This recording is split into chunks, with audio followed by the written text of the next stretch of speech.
OTT రెండు కలిసి రావడం. అంటే మీరు చాలా యాక్టివ్గా ప్రొడ్యూస్ చేసే ప్రొడ్యూసర్ కాబట్టి నేను అడుగుతున్నా, ప్రొడ్యూసర్స్కి ఇటువంటి ఇంటర్ఫీరెన్స్ అనేది కంఫర్టబుల్గా ఉంటుందా లేదా మోస్ట్ కేసెస్? అంటే మీరు నా గురించి బాగా తెలుసు కదండి, ఆర్మ్ ట్విస్టింగ్ అలో చేస్తానా?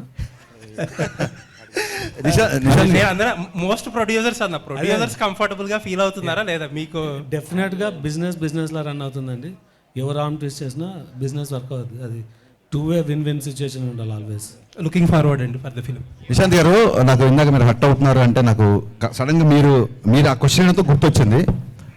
ఇది మిమ్మల్ని క్వశ్చన్ చేయడం కాదు లేదా మిమ్మల్ని నిలదీయడం కాదు, but I want always ask this. ఏమైందంటే సుమ గారు ఒకసారి స్నాక్స్ గురించి ఒక కామెంట్ చేసినప్పుడు మీరు ఆడతారు కాదు క్వశ్చన్ వినండి. చాలా మంచి సార్, వినండి. మీరు చాలా బాగా అడిగారు. నన్ను ఫినిష్ చేయని చెప్పండి సార్. సో డెఫినెట్గా, ఎందుకంటే మీరు అడగడం తప్ప మీరు క్వశ్చన్ వెళ్ళేవాళ్ళు మీకు ఎక్స్పీరియన్స్ ఉండదు కాబట్టి మీరు మధ్యలో కట్ చేస్తున్నారు. ఒకసారి పూర్తిగా వినండి. సుమ గారు స్నాక్స్ గురించి కామెంట్ చేసినప్పుడు మీరు హట్ అయ్యారు. So I appreciate that. నేను తిన్నప్పుడు కూడా ఎవరైనా అట్లా మాట్లాడితే నేను హట్ అవుతా. మీరు హట్ అవడంలో 200% న్యాయం ఉంది. వినండి సార్, మళ్ళీ మీరు వినట్లేదు సార్. సో ఏంటంటే ఒక చిన్న ఫుడ్ విషయంలో మీరు దీన్ని ఇలా స్నాక్స్లా తినే బదులు భోజనాలు చేసినప్పుడు మీరు హట్ అయ్యారు. అది ఎమోషన్స్తో ఉంటాం సార్, మీరైనా మేమైనా అందరం ఒకటే కదా. అలాంటిది ట్విట్టర్లో కొన్ని కామెంట్స్ ఎలా ఉంటాయంటే పేరెంట్స్ని ట్యాగ్ చేస్తూ లేకపోతే ఇంకోటి బూతులతో ఉంటుంది. సో హర్ట్ అవడం అనేది సహజం, అది మీకు అర్థమైంది అనుకుంటా.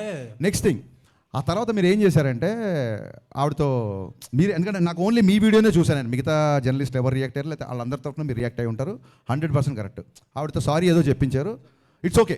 అది ఆవిడ అలా డే టు డే ఈవెంట్స్ చేస్తుంటారు, రోజుకు 2-3 ఈవెంట్లు కూడా చేస్తుంటారు. పాపం ఆవిడ ఎక్కడో ఆడియన్స్ ఎంటర్టైన్ చేద్దాం అన్న దాంట్లో ఒక మాట దొరికి ఉంటారు, నేను కాదనట్లేదు.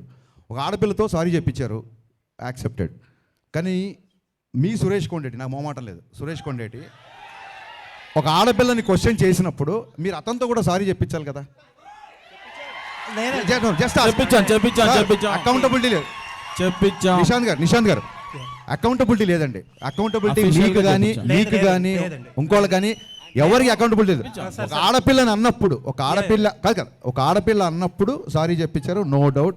ఒక ఆడపిల్లని అన్నప్పుడు కూడా సారీ చెప్పించాలి కదా సురేష్ కొండేటితో మీరు. అవునండి, నేను చెప్తాను ఒకటి 2 things. ఐఎమ్ డన్ అండి, నేను మధ్యలో కట్ చేయను, మీరు చెప్పండి. నేను 2 things అని చెప్పేది. ఫస్ట్ ఆఫ్ ఆల్, సుమగారు ఆ వేళ నన్ను అనలేదు, ఎందుకంటే I came very late to the event and ఆ రోజు నేను ఫాస్టింగ్లో ఉన్నా. But that secondary. బట్ నేనేంటంటే ఒక 150 మెంబర్స్ ఆఫ్ మీడియా పర్సన్స్ని వాళ్ళ తరపున మాట్లాడా. సరే, రైట్ రాంగ్ అనేది సబ్జెక్టివ్, అది ఎవరు తీసుకునేది వాళ్ళది. అండ్ ఇంకొకటి, సుమగారిని సారీ ఈ రోజు కూడా సుమగారు అని అంటాను, ఆ రోజు అదే అన్నాను. అవునండి, ఆవిడ మీద ఎప్పుడూ రెస్పెక్ట్ ఉంటుంది.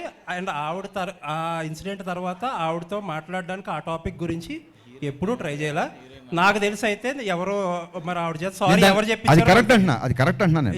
ఇంకొకటి ఏంటంటే, మీరు ఇంకొకటి ఏదో ఒక జర్నలిస్ట్ గురించి నేను పేరు చెప్పడం మొహమాటం లేదండి, నేను చెప్తాను. సురేష్ కొండేటి చెప్తున్నారు, మీకు తెలుసో లేదో నాకు, నేను ఆయనకి చెప్పే, ఆయన సీనియర్ కాబట్టి నేను చెప్పకూడదు కానీ, బట్ ఐ థింక్ సో ఇప్పుడు ఆల్రెడీ అసోసియేషన్స్ ఉన్నాయి, దానికి తగ్గట్టు కొన్ని స్టెప్స్ అయితే తీసుకున్నారు కూడా. Thank you for your patience అండి. Thank you so much.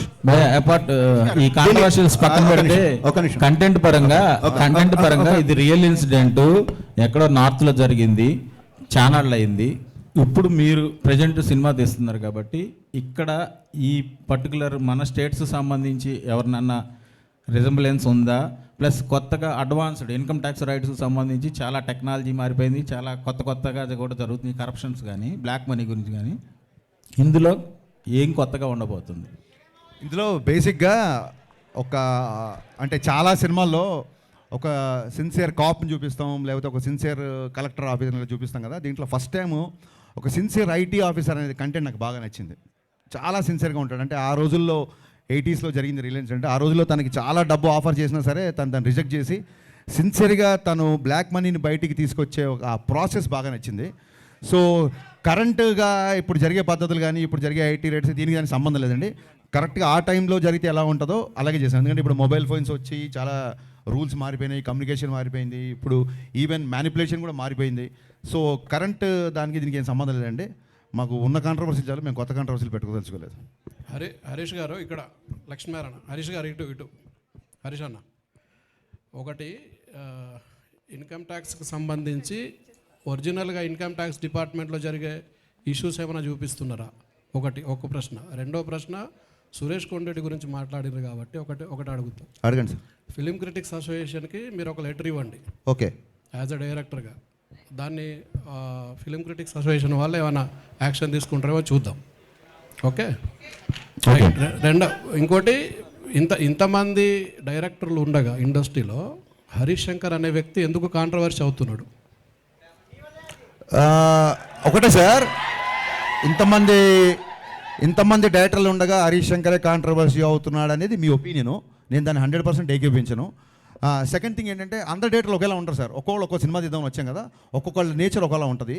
Controversy అనే కంటే కూడా నేను ఏదో ఇప్పుడు నా డైలాగ్కి సినిమాలో చప్పట్లు కొడతారు, సో మీ దగ్గర చప్పట్లు కొట్టించుకోవడానికో లేకుంటే మీ మీద కౌంటర్ వేస్తే ఏదో అంటారని కాదు. నేను ఇప్పుడు సురేష్ కొండరెడ్డి గారితో ప్రవర్తించినట్టు మీతో ఎప్పుడు ప్రవర్తించి ఉన్నాను నాకు తెలిసి. అలాగే ఇంకోళ్ళతో ఎప్పుడు ప్రవర్తించి ఉన్నాను. అండ్ కమింగ్ టు ఎక్కడైతే నిజాయితీ ఉంటుందో అక్కడ వాల్యూమ్ ఎక్కువ ఉంటుందండి, ఆ గొంతుకు వాల్యూమ్ ఎక్కువ ఉంటుంది. సో గతంలో జిహెచ్ఎంసీని ట్యాగ్ చేస్తూ కానీ లేకుంటే డ్రైనేజ్ సిస్టమ్స్ కానీ ఒక చోట అనాథరైజ్ కన్స్ట్రక్షన్ జరుగుతుండే, మా ఇంటి పైన వాళ్ళు చిన్నపిల్లలు నిద్రపోకుండా ఏడుస్తుంటే రైట్ అంతా వాళ్ళు కాంక్రీట్ వర్క్ చేస్తుంటే కానీ నేను ట్వీట్ చేశా. సో బేసిక్గా కొంచెం కన్సర్న్ ఉన్నవాళ్ళు డెఫినెట్గా అదేమంటారు, చెట్లున్న అది పళ్ళున్న చెట్టుగా రాళ్ళ దెబ్బలు ఉంటాయి కాబట్టి ఈ కాంట్రవర్సీలు. ఓకే. విశ్వప్రసాద్ గారు, హరీష్ గారు ఒక్క నిమిషం బ్రదర్, ఒక్క నిమిషం. విశ్వప్రసాద్ గారు, ఈ సినిమాలో నల్లధనం గురించి చెప్తున్నారు. ఈ దేశంలో మొత్తం కార్పొరేట్ వ్యవస్థ దగ్గరనే నల్లధనం ఉన్నది. ఈ సినిమా మీరు ఏ ధనంతో సినిమా తీసింది? బ్రదర్ ఆగండి ఒక్క నిమిషం, వినండి. ఇప్పుడు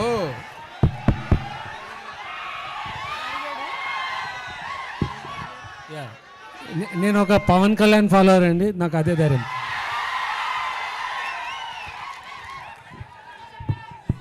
సార్ ఒక క్వశ్చన్, మీరు ఈ రీమేక్స్ మీకే ఈ రీమేక్స్ ఇప్పుడు ఆపేస్తారా, లేకపోతే ఇంకా కంటిన్యూ ఇలాగే రీమేక్స్ చేస్తుంటారా?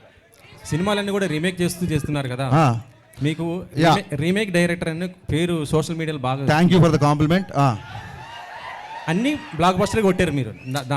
హిట్ సక్సెస్ గురించి కాదండి, హిట్ సక్సెస్ గురించి కాదు. Thank you for asking this. నేనే చెప్దాం అనుకున్నా, బట్ నాకు సరైన సందర్భం రాలేదు. ఒక సినిమా తీయడానికి ఒక నవల అవ్వచ్చు, ఒక కథ అవ్వచ్చు, ఒక పద్యం అవ్వచ్చు, ఎక్కడో వచ్చిన ఒక పేపర్లో ఒక న్యూస్ అవ్వచ్చు, ఏదో ఒకటి ఇన్స్పిరేషన్ ఉంటుంది. దీని నుంచి ఒక సినిమా ఫామ్ అవుతుంది. మీకు తెలిస్తే సీతారామయ్య గారు మనవరాలు చతురా విప్లవాలు ఆ రోజుల్లో వచ్చిన ఒక కథ, ఒక చిన్న కథ నుంచి 3 గంటల సినిమా చేశారు క్రాంతి కుమార్ గారు. సో ఒక సినిమాకి లేదా మనం ట్రైన్లో వెళ్తున్నప్పుడు ఎవడో మనకు తగిలిన ఒక క్యారెక్టర్ అవ్వచ్చు, లేదా ఎక్కడో సిన్సియర్ పోలీస్ ఆఫీసర్ అవ్వచ్చు, లేదా మీలాంటి సిన్సియర్ జర్నలిస్ట్ అవ్వచ్చు. సో ఒక సినిమా తీయడానికి ఒక క్యారెక్టర్ కానీ ఒక వస్తువు ఏదో ఒకటి ఇన్స్పిరేషన్ ఉంటుంది. నా ఉద్దేశం ఏంటంటే ఒక సినిమా తీయడానికి ఇంకో సినిమానే ఎందుకు ఇన్స్పిరేషన్ అవ్వకూడదని. అండ్ కమింగ్ టు రీమేక్ అంటారా, నిజంగా నా సినిమాలు దబంగ్ చూసి, గబ్బర్ సింగ్ చూసిన వాళ్ళు, జిగర్ తండా చూసిన వాళ్ళు ఇతను రీమేక్ అని అన్నాడు అనుకోండి, వాళ్ళ సినిమా పరిజ్ఞానం బట్టి నేను జాలి పడతాను తప్ప నేను దాన్ని పెద్ద సీరియస్గా తీసుకోను.